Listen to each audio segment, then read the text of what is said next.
c'est vrai que le barbarisme total de cet attentat a vraiment touché très largement et a touché aussi des personnes très jeunes, hein, tous les jeunes, les étudiants, les lycéens se sont sentis concernés directement. Et je trouve surtout que ça a permis de libérer la parole aussi du côté des professeurs Mmh. qui jusque-là avaient déjà sonné des alertes, avaient tenté d'alerter leur hiérarchie souvent sur justement les difficultés auxquelles ils faisaient face dans leurs cours quand ils abordaient des sujets sensibles de cette nature-là, mais qui n'étaient pas écoutés, qui n'étaient pas répercutés, qui ne faisaient pas l'objet finalement de réactions publiques, de réactions même au sein de leur administration, et où ils se retrouvaient finalement sans les armes pour pouvoir faire face à un mouvement de contestation qui était de leur autorité, qui est extrêmement profond et qui a entraîné cet événement-là.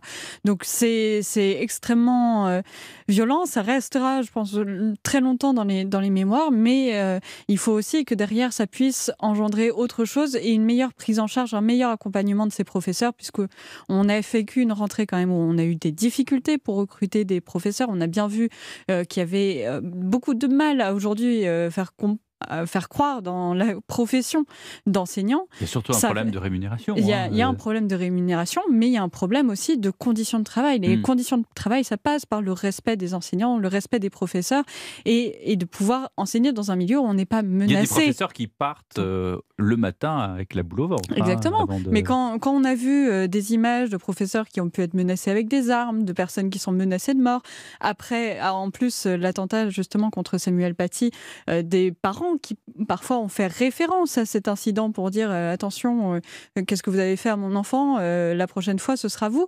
Enfin, quand on a des situations comme ça, on ne peut pas rester muet, on ne peut pas espérer que simplement en augmentant les professeurs, en leur donnant 200 € par mois, ils auront plus de sérénité en allant au travail. Oui. Oui, même cet encadrement et l'interdiction du voile, par exemple, en milieu scolaire, est remis en question. On a vu des mouvements de jeunes filles, de jeunes lycéennes qui arrivaient en groupe voilées pour essayer d'entraîner un rapport de force et de s'imposer dans l'espace scolaire. L'entrée du collège. Exactement, le collège ou lycée. Voilà. Curie, oui. Mais à cet âge-là, c'est réellement inquiétant parce que ça devient un instrument de rébellion qui, en plus, à cet âge-là, bon, ça joue aussi, mais qui dépasse tout sens commun et qui, aujourd'hui, là encore, en effet, le prix, c'est pas suffisant. Un prix, c'est bien pour la mémoire, mais c'est pas bon pour les conditions dans lesquelles exercent réellement les enseignants. Ça, c'est bien plus profond. Ça vient de la façon aussi dont on pense la pédagogie. Depuis des années, on a mis aussi les élèves au centre de la façon dont on réfléchit la pédagogie. Ce qui est bien dans une certaine mesure, c'est bien de prendre en compte les différences qu'on peut avoir dans l'apprentissage. Mais derrière cela, il y a quelque chose de plus problématique, c'est qu'on en crée un service qui serait à la carte et où finalement l'enfant doit toujours avoir raison et il a raison dans toutes ses conditions. Et le rapport de force se change totalement à partir de ça. Et ça vient dès le primaire. Et à partir du moment où on n'a pas les bases du respect de l'enseignant en primaire, c'est compliqué après de le rattraper quand on arrive dans les années où on conteste de facto l'autorité. Ça s'appelle l'Israël francocide. C'est un coup de communication qui est bien trouvé parce qu'il répond à un ressenti qu'un certain nombre de personnes ont, qui est un ressenti en fait d'attaque contre une identité. Alors c'est pas au-delà de ça, il y a des attaques personnelles aussi, il y a qui se répercutent. On le voit dans une forme de criminalité quand on voit des chiffres sur la criminalité qui sont liés aux personnes étrangères, etc. Forcément, ça alimente aussi toute cet imaginaire-là. Donc c'est un bon mot valise pour englober en fait une diversité d'expériences qui derrière font écho chez beaucoup de monde. Et c'est en ça qu'en effet, il a bien joué, mais le problème des mots valises, c'est que ça ne suffit pas pour créer une politique. Parce que les concepts et les choses auxquels il fait référence sont des phénomènes qui sont différents et qui demandent des réponses qui sont différentes. Et la question de l'identité, la question du respect, par exemple, des différentes croyances, etc., l'antisémitisme, toutes ces choses-là, derrière, c'est aussi un peu, je pense, qu'il entend dans ce mot de francocide et qui, pourtant, ne demandent pas les mêmes outils, ne font pas référence aux mêmes choses. Puisque vous parlez d'Éric Zemmour, moi, je vais vous parler de Marion Maréchal, qui était ici même sur ce plateau hier soir et qui, sur la question de la grève et de cette grande crise des carburants, s'interrogeait sur le rôle des syndicats et qui disait que peut-être que le modèle, non pas économique, mais en tout cas le modèle politique des syndicats était à revoir, notamment celui de la CGT, qu'il fallait peut-être revoir son financement et qu'il fallait non pas supprimer les syndicats, mais peut-être les repenser. Qu'est-ce que vous en pensez, vous ? Les syndicats, ils sont aujourd'hui en train de, en tout cas dans le cas des grèves qu'on voit sur les raffineries, ils sont en train de prendre en otage une grosse partie des Français, alors que dans leur rapport de force, en fait, ils représentent aujourd'hui assez peu, une part très mince, 7-8%, hein, voilà, des personnels, des employés.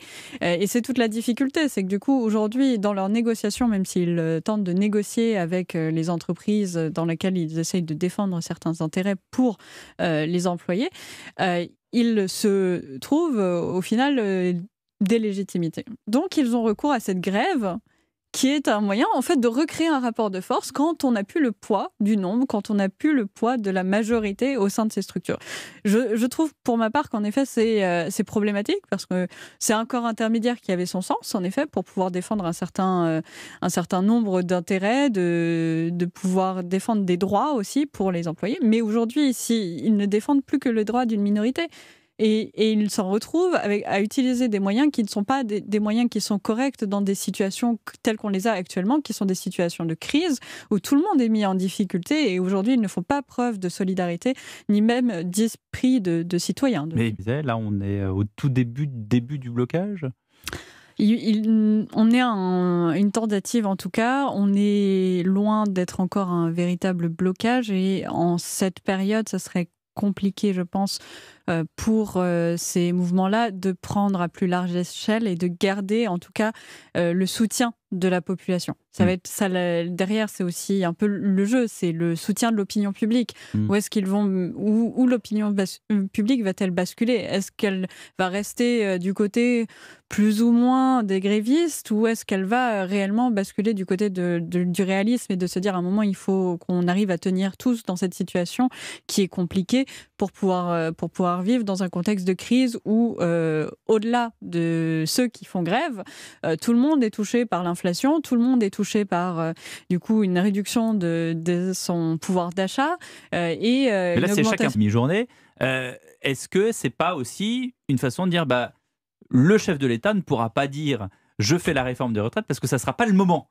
On se souvient que Emmanuel Macron n'a pas conduit la réforme des retraites pendant le Covid parce que c'était pas le moment. Là, s'il y a une grève générale et si le pays est bloqué, ça ne sera pas le moment. Marion Parisi. Ça peut être un instrument qui est mis en place. Et de toute façon, aujourd'hui, ce qui est scruté, c'est la réponse du gouvernement. Ce qui va définir ou non s'il peut y avoir un mouvement général de contestation en France, c'est pas uniquement le prix de l'essence, c'est pas l'inflation, c'est est-ce que les réponses du gouvernement sont adaptées pour permettre déjà une forme d'équité entre les Français, entre les régions, etc.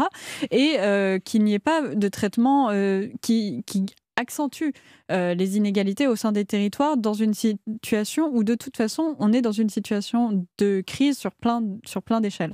Donc oui, dans quelque sorte, ça fait partie des choses sur lesquelles ils peuvent appuyer. Ça fait, je pense qu'au départ, c'était pas nécessairement l'idée, à part peut-être dans la tête de certains, mais c'était sans doute pas l'idée de tous les grévistes de pouvoir faire plier le gouvernement là-dessus. Mais l'intérêt pour eux, c'est justement de pouvoir essayer d'utiliser le maximum de force en présence pour arriver à cet objectif-là. De toute façon, cette réforme sur les retraites, pour Emmanuel Macron, elle est depuis le début extrêmement sensible et en même temps extrêmement cruciale. Elle est extrêmement sensible parce que le tempo n'est jamais là depuis des années qu'il essaye de la faire passer. Et là, on l'a vu encore juste avant que vous n'entriez en studio avec Anne-Laure Blin, la députée LR, qui disait Emmanuel Macron s'est sans doute trompé s'il pensait que tous les textes de la majorité seraient adoubés automatiquement par les LR. Tout le challenge, le défi pour Emmanuel Macron est de réussir à faire passer le maximum de réformes là, maintenant, avant d'arriver dans sa deuxième année de mandat, à partir de laquelle ce sera très compliqué pour lui d'arriver à faire bouger les lignes. Et là, sauf que c'est un jeu assez compliqué, puisque tout le monde est au courant. Ouais, tout le monde sait que c'est le moment où il faut agir, où il peut encore agir, parce qu'après, il n'aura plus la crédibilité pour la fin de son mandat et en l'absence d'une réélection à venir derrière. D'accord, du côté français, le fait de devoir changer de gouvernement, ça peut être aussi une façon, au bout d'un moment, de dire, d'entraîner une dissolution de l'Assemblée derrière, puisque le souci, ça va être, au-delà de simplement savoir qui a le pouvoir, de pouvoir derrière avoir la crédibilité pour agir. Et c'est là, l'opposition est bien embêtée, je pense. Même s'ils mettent la pression, au bout d'un moment, c'est eux qui seront tenus responsables si on arrive dans une impasse totale.